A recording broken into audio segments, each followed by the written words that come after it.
Welcome back to that handicapping show. Today we're out at Keeneland, and of course that means that Fall Stars weekend is right around the corner. And Tom, what better race to kick off Fall Stars weekend than with the Shadwell Turf Mile and two-time horse of the year, Wise Dan? Of course, you're probably your favorite horse, I would imagine. The race is $1 million this year. Yeah, it's the first. Oh, and it's also 1 mile, of course. 1 mile, 1 million, first seven-figure race in Keeneland's history. Yes, yes, and it actually drew a really good field, a very, very talented bunch. I would imagine that Wise Dan will be the favorite.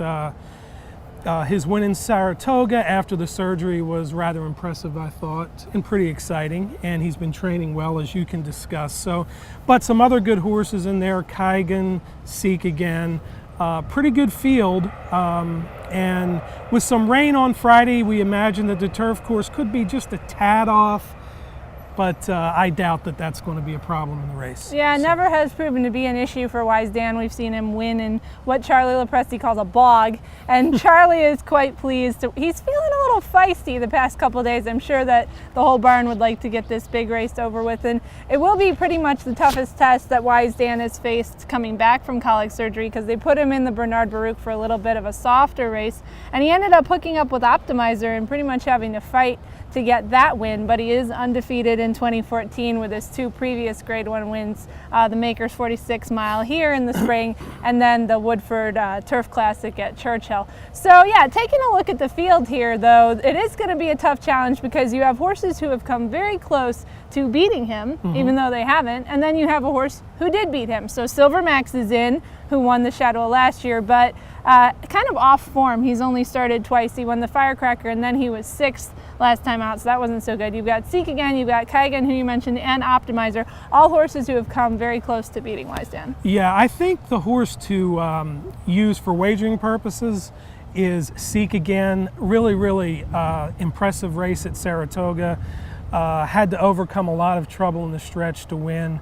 Of course, he ran a very close second to Wise Dan. Was it this year or last year? This is the race at Churchill Downs. Yeah, exactly. That was he was in the I'm looking right now at the Turf Classic, right. And he was the horse who came flying on the outside and almost caught him that time. Then he came back and he ran in the Manhattan. He ran a good third, but those were still a little bit of the longer distances. And when he shortened back up to the mile in the 4-Star Dave, which Wise Dan skipped this year to go in the Bernard Baruch later, that seemed to do the trick for him, and he did go ahead and get that nice win. Yeah, he did draw an outside post, but you know, I think with Wise Dan in the race, who I would imagine will be a fairly heavy favorite, especially with the $2 bettors, of course, I think Seek again could be a pretty good price, and the two horses that I really like in the race are Wise Dan and Seek again, and I would use them for the pick 3s and pick 4s.